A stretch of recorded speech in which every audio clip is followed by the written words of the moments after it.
کاتتان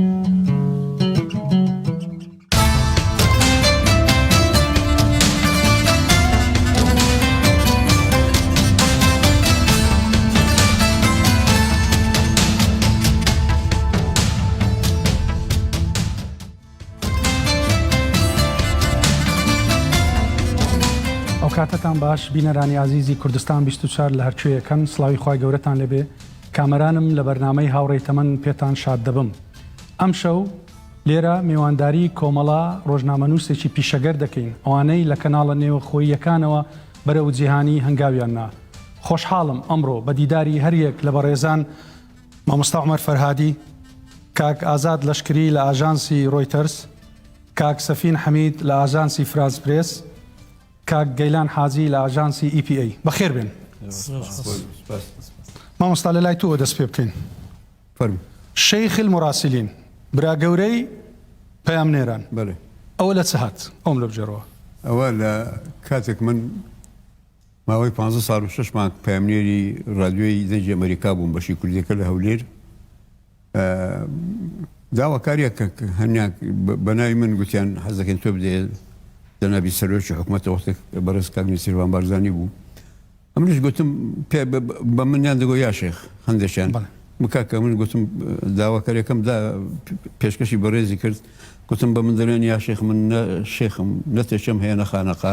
شێخانی بەتەمان و پێرگوتی کاکە تۆ لەو ڕۆژەوە شێخی یعنی ناوەکە ئەو بەڵێ ئەو لە خەبا ئەو تەسبیتی کرد پێشتر هەندێکیان پێیان دەگوتم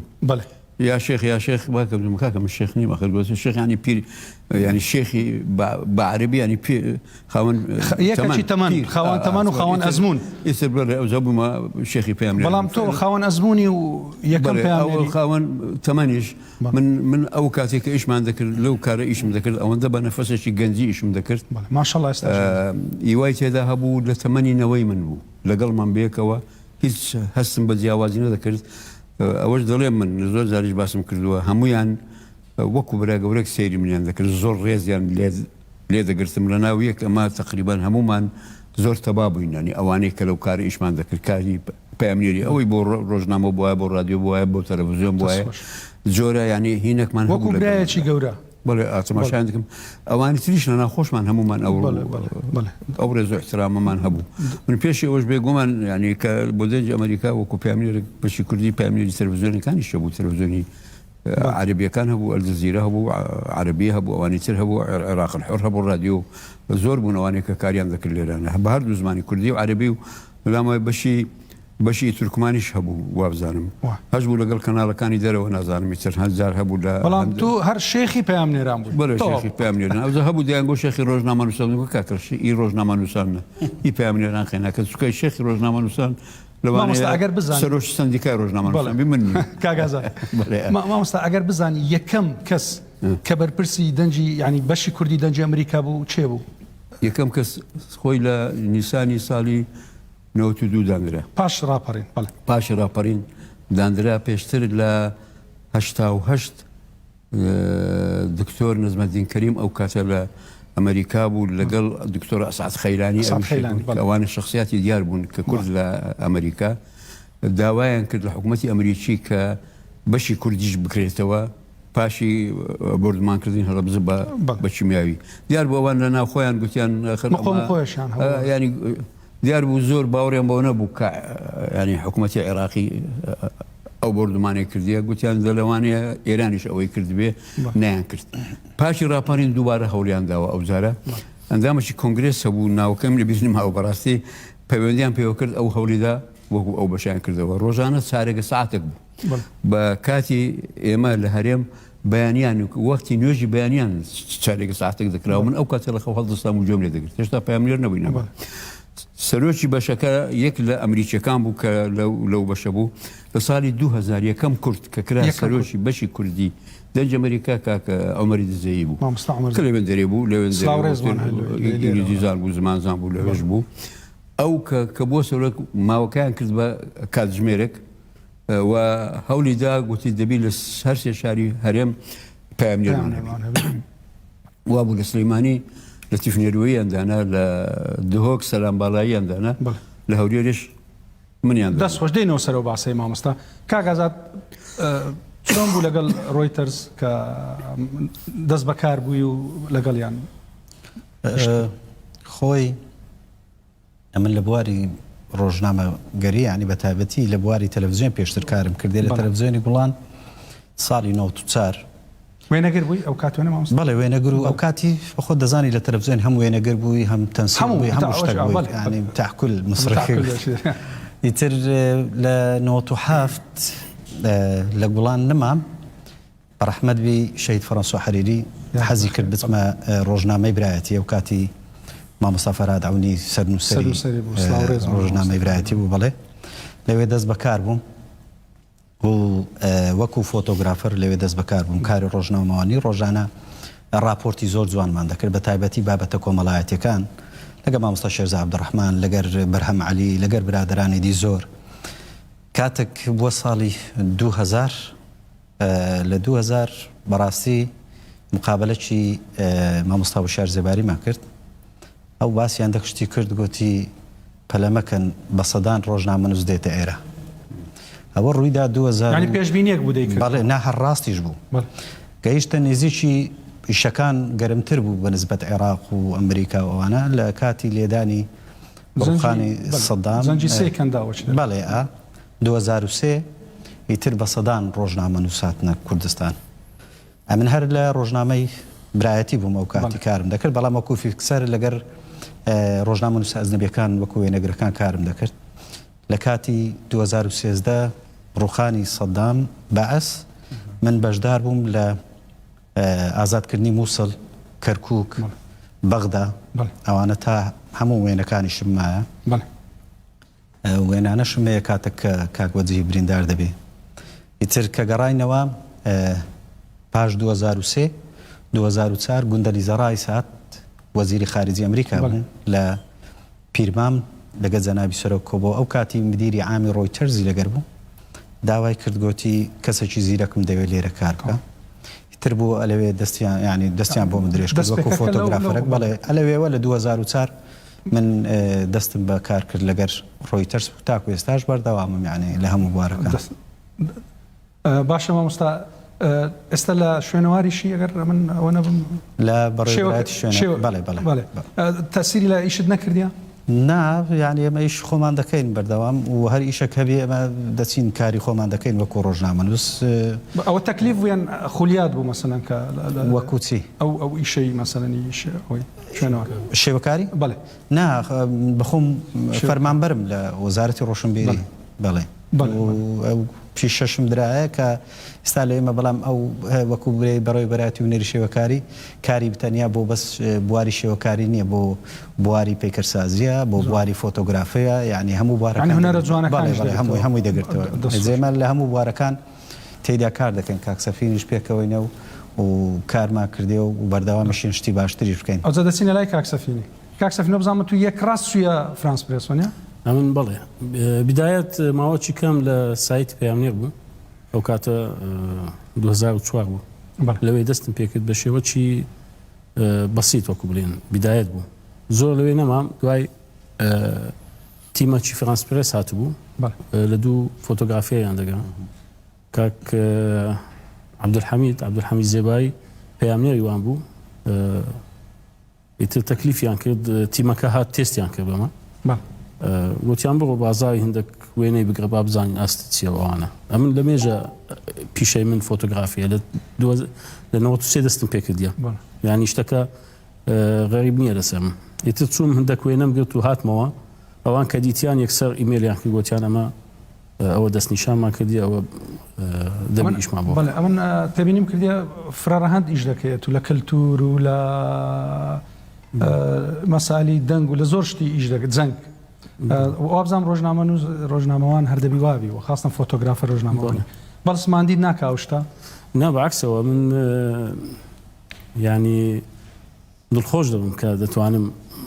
هەموو بوارەکانی ژیان دۆکیمنت کەم و پێشان بدەم چکە نەزڕێک هەیە دەڵێن فۆتۆگرافەی ڕۆژنامەوانی واتە فۆتۆگرافەی جەنگ ئەوە چی ڕاست نییە بەڕاستی ینی ئۆکەی ئەو جەنگیشە بەڵام دەتوانێت و لە کاتی ئاشتیش ئیشکەی وەکو فۆتۆگرافەری ڕۆژنامەوانی تقریبان فۆتۆگرافەری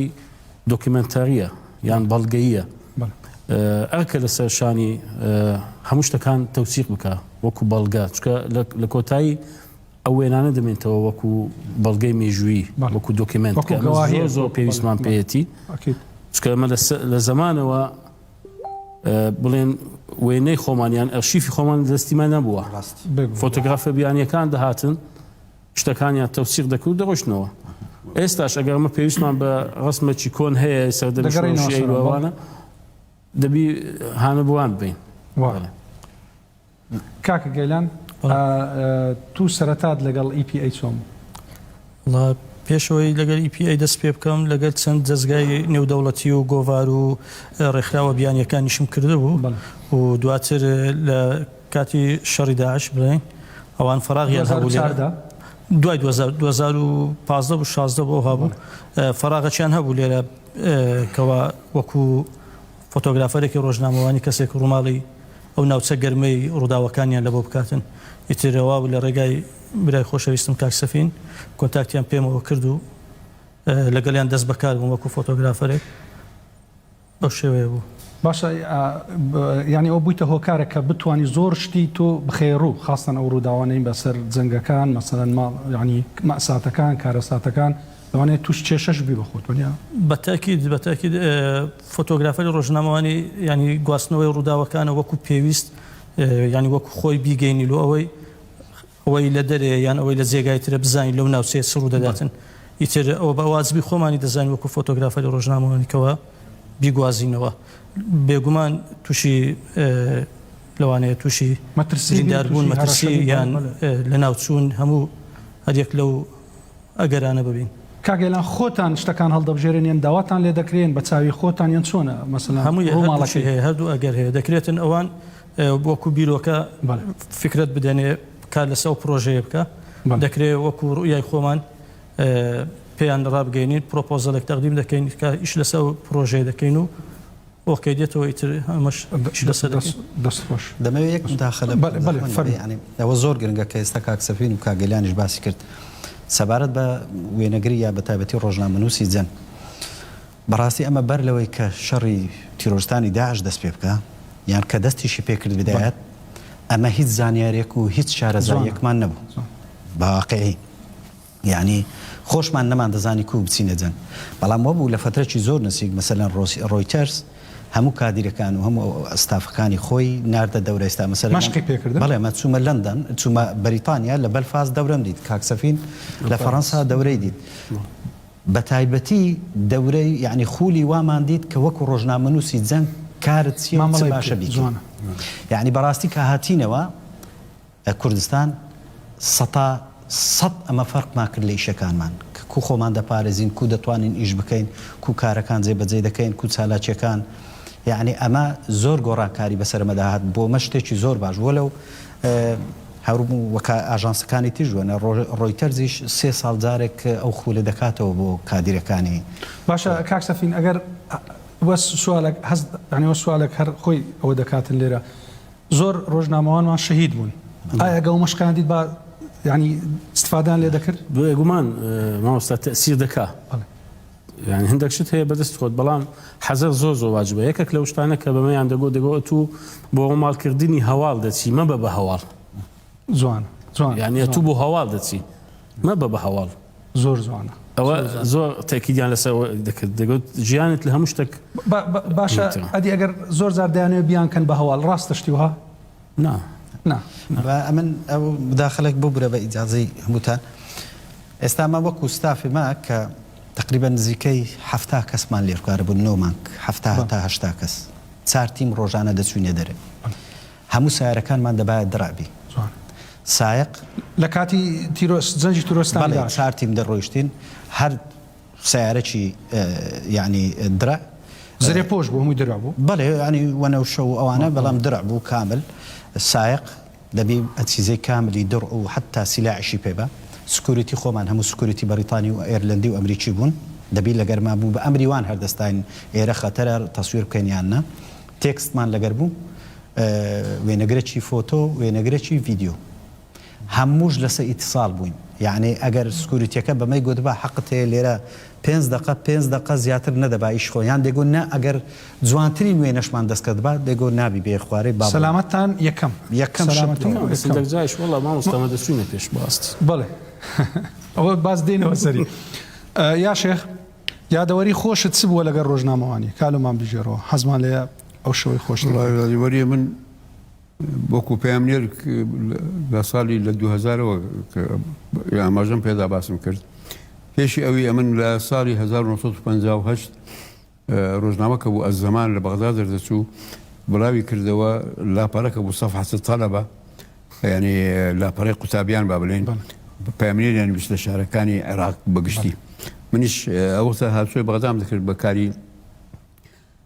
زندوکردنەوەی تقریبا بڵێن یەکێتی گشتی قوتابیانی عێراقی سەر بە حزبی شیوعی وەکو من ینی کادرێکی کۆری ئەو ڕێکخراوە بووم منیان چون گوتم دەبمە پامنێر منیان دانا وەکو پامنێرێک چەند هەواڵەکەشم بۆیان نرد قوتابیش نەبوو بڵاویان کردەوە بڵاو کراوە وەڵام هیچم نەماوە ئەوانە بەداخەوە هەمووی فەوتا لەمە 3 یان 4 هەواڵم بۆیان نرد ئەوانە یەکەم ئەوە ئەزمۆنم چووکە من بەڕاستی هەر لە تەمەنێکی زۆر زووە خولیای خوێندنەوەی ڕۆژنامە بوو مەسەلا من بۆ نمونە ڕۆژنامەکە بوو ئەلبیلاد هەفتەی ڕۆژێک هێنی هەبوو ئەوەی وشە یەکتر بر کەلیماتی متقاطعە جەریدەکە بە 20 لیستی بۆ ڕۆژنامەکە ئەو ڕۆژە من لە دەچوومە قوتابخانە لە 52 دەڵێم ساڵی 1950 ساڵ بووم پۆری 2 ناوەندی بوو ثانوی ئەو وەختە قوتابخانەی ثانویەت ئەربیلی البەنین بوو لە شوێنی محافەزەی ئێستاریچەی بینایەکە ئەوێ هینەکە بوو ئەو ڕۆژە لە قوتابخانە پارەکەم خرج نەدەکرد دەچوم جەریدەکەم دەکڕی لەبەر ئەو وشە یەکتر بەر کەلیماتی متقاطعە ئێستا کەشی لەگەڵدا بێت ئێستاش هیوایەتم و ئارزوم لەسەر ئەوەیە ڕۆژانە ڕۆژنامەی شەرق الأوسط لێرە بەدەستم دەکەوێت ئەوە حەڵدە عەرەبیەکە بۆ ئەو بابەتە خۆشترە زمانەکە لە ئیملا و لشتی لە زمانی کوردی ئەو ئینانەمە ئەو ڕەفتارمان هەبووە دوایە من بە خوێندنەوە کاتی کە فەرمانبەر بووم لە شارەوانی زۆر زار ئەگەری هاوڵاتیەکیان لایەنە شتێکی بنووسوە لەسەر شارەوانی ڕخنەیەکیان زیمنێک سەرۆک شارەوانی جارە بوو ئەمین عامی شارەوانی گەشت و گوزاری هەبوو تەلەفۆنی بۆ دەکردم دەیگۆ کاومەر وەڵامی ئەوە بدەواتوو بە ئوسلوبی ینی ڕۆژنامە هەنجە ڕاگەیاندنیش نەبووی مامۆستا ڕاگەاندن نەبوو ئەوەختە نەبوو ڕاگەاندن نەبوو لەو دەستگایانە بەڵام وەکو نووسەرێک کە من بەنسبەت خاصەتەن لە زمانی عەرەبی توانایەکی باشم هەبوو بەڕاستی نووسینیشم زیاتر بە عەرەبی بوو من لە ساڵی 92 بە دوای ڕاپەڕین یەکەم زار ڕۆژنامەی خەباتی ئۆرگانی پارتی دموکراتی کوردستان دەرچوو بە زمانی عەرەبی بوو من لە 6 بابەتم لەوێ بڵاو کردەوە بە ناوی کۆنە یادگارەکان من ئەعماق الذاکرە شتێکی ئەوە بوو عنوانەکەی دوای لە ڕۆژنامەی هەفتەنامەی الاتحادی زمان حاڵی یەکێتی نیشتیمانی داوانی کردم گوتیان گۆشەی هەفتانە چ دەنووسی بنووسە بە ناوی هونا نەلتەقی لێرە بێک دەگەین ئەوم کرد دوایە پاشان کە یەکێتی لەێنەما لە 96 ڕێگای کوردستانی چاپی عەرەبیەکەی مانگانە بوو 15 ژمارەش 15 مانگ لەوێش گۆشەم هەبوو دوای هەموم کردە کتێبێک لە سلێمانی بۆیان چاپ کردم ئێستا یەک دانم لە کتێبە بە ناوی خەواتر و ذیکرایات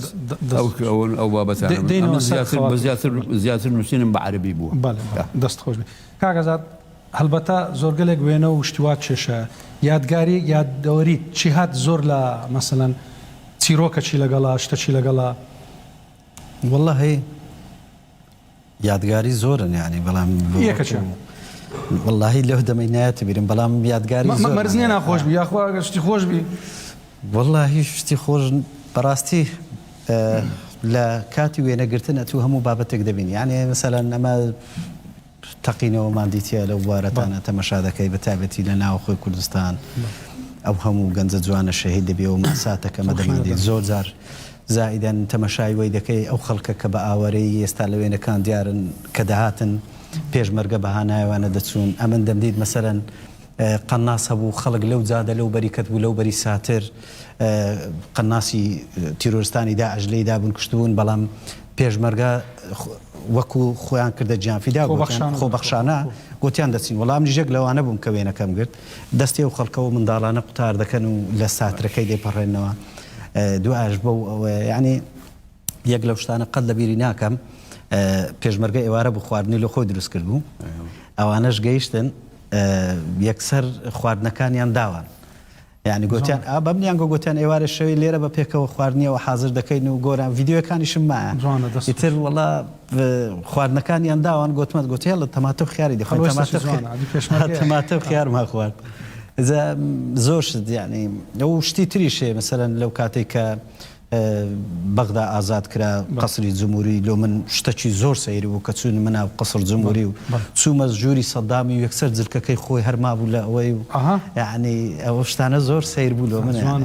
ڕسمەکانم مایە هەمووی مایە بەلە فلیمە تا ئێستاژ مایە نەوە باسی بە ئەوەش بکەم ئەرشیڤکردنی وێنە گەلە گرنگە زۆر گرنگە یعنی ئێستا بە دەردی کاک سەفین باسی کرد گوتی مەسەلەن پێشتر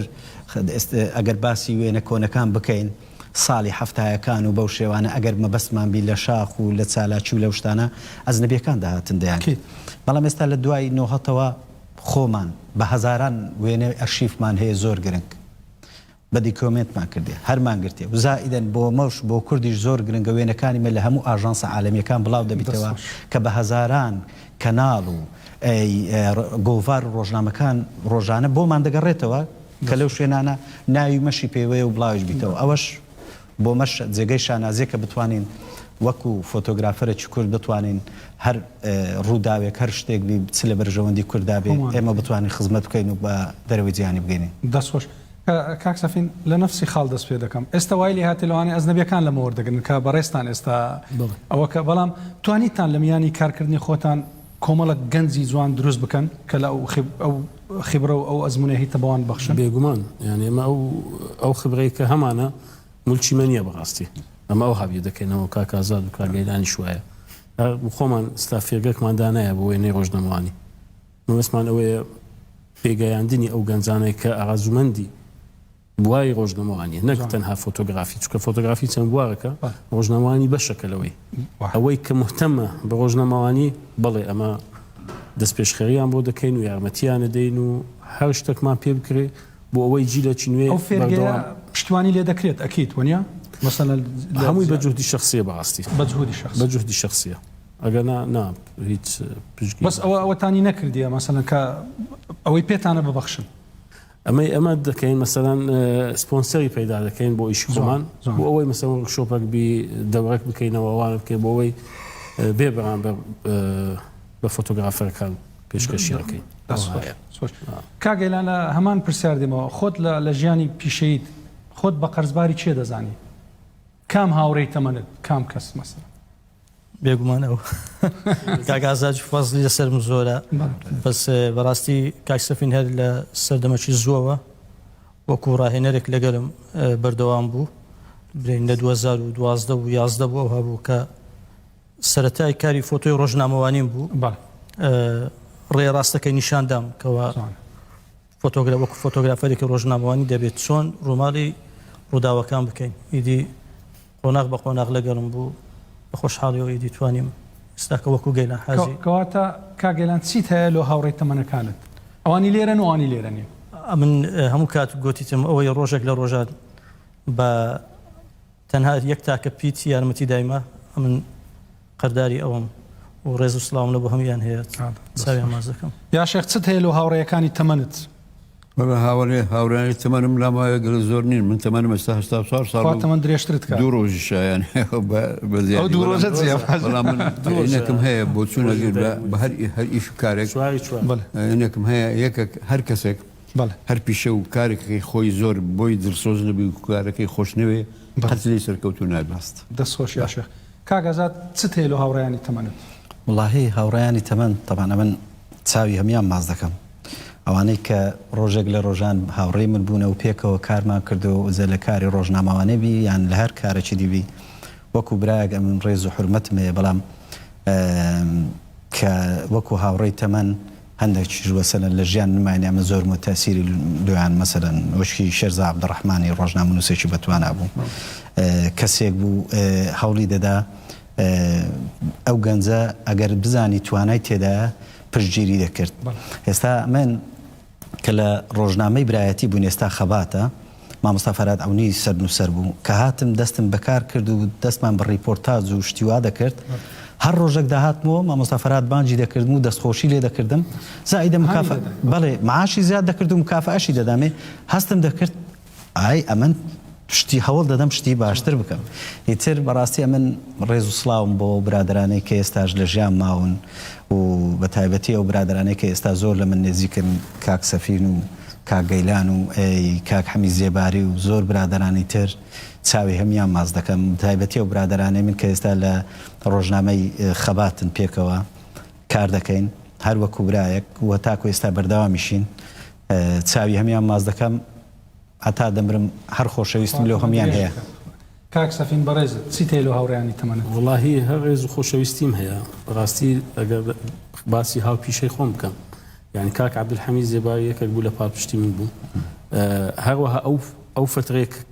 لە بوای ڕۆژنەمانی ئیشمان کردیە هەمیشە کاک ئازاد و کاک گەیلان و برادەرەکانی دیکە تقریبان بەیەکەوە بووین یعنی ئەوەندە بخۆمان بەیەکەوە ئەوەندە لەگەڵ عایلەی نەبووین بەڕاستی و ئاگاشمان لە یەکتر بوو یعنی زۆر جار مەسەڵەن لە کاتی شەڕی ئەوە دەمانگوت ئاگامان لە یەکتر بی خوانە کە شتێک ڕووبدا ئەتوو یارمەتیمدا ئەتوو شتێک لێ بێ من یارمەتی بدەم بەڕاستی قۆناغێکی زۆر ئەوە بەتایبەت ڕێز و سڵاویشم هەیە بۆ ئەو برادرانە کە ئێستا زۆربەیان لە کەناڵ 24 هەمویان کامیرەمانی بەڕاستی بەتوانە و لەگەڵمە بوو ئەمن شاهدم ئەوەیە یعنی ئێستا زۆر دڵخۆشم کە دەیان بینم لە کۆتاییدا سوپاسان دەکەین بەڕاستی زۆر خۆشحاڵین کە ئەمڕۆ خۆمان بەدەستی خۆمان وێنەکان و هەواڵەکان دەنێرین بۆ جیهان و هەرگیز مێژوو ئەوەنگۆ لەبیر ناکات دەست خۆش زۆر زۆر سوپاسان دەکەین یا شێخ زۆر مەمنون سوپاس لە هەر یەکتان سوپاس بۆ ئەوش بینەرانی عەزیز و لە کۆتاییدا دەڵێن هاوڕێیەتی ڕووە نەبینراوەکەی خۆشەویستیە ڕاستە تریسکەدار نیە بەڵام هەرگیز ژەنگ ناهێنی هەربژین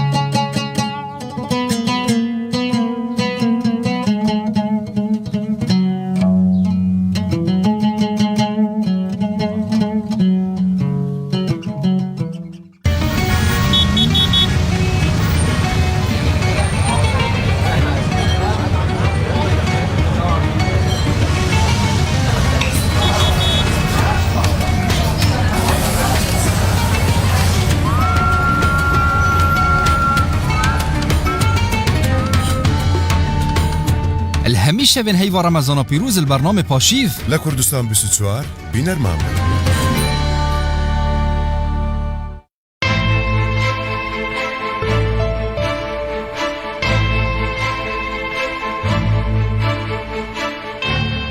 تیم بویرا یادی خێزانەکە مەکەمەوە یادی کوڕەکان مەکەمەوە یادی هەموو شتێکەکەمەوە ئەو کاتانە هەمووی دە پێشچاو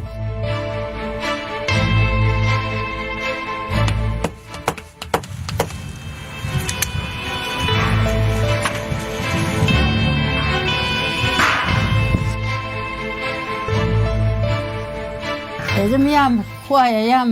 کەڕێتێتر بیان دوونوەیان بمرم کێ لە دڵی دەوێتی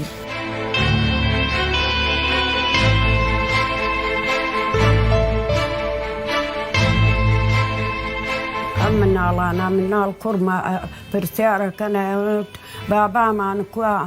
مامەمان کواموت فەدان بردی کوڕە گشتیان لەفیان کرد زنە چاڵ کردیان نەما بۆچی وەکو پێویست کار بۆ هەڵدانەوەی گۆڕە بە کۆمەڵەکان نەکراوە چەند گۆڕێک ئامادەیە چاوەڕێی راپۆرتی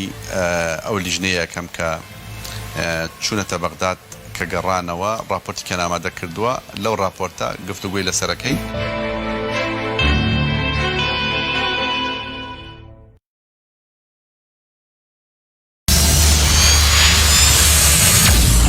بۆ ڕێکلامکردن لە کوردستان 24 پەیوەندی بکەن بە کۆمپانیای ئۆری میدیا.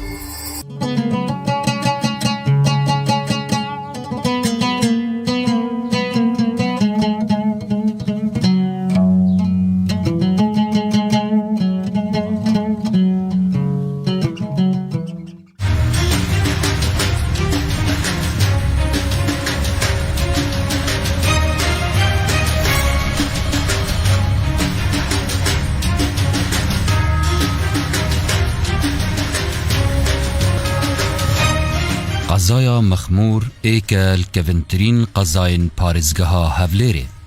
دوريا قزا مخمور الباجري هفليري 55 كيلومترا جي دوره قزا مخمور بيجهكي جرنك هيا اجبلكو دروازيكي جلق برفرها لدشتا هفليري هروسا نافندكا هرسي باجرين هفليرو كركوكو موصل بيجفا جريدت ميجوا دروستبونا باجر مخمور ميجوا ديرينا ودگرتوا جبو سردم چاخين كيفن ابشيوازك بردوام آودانيو جيانا مروفان لهبويا قزا مخمور رولك مزن هبويت شورشا ايلولي دا الصالة 1961 چونك هزن پیشمرگي الأوي نافچه بارگاين خو هبوين البناري قرچوخ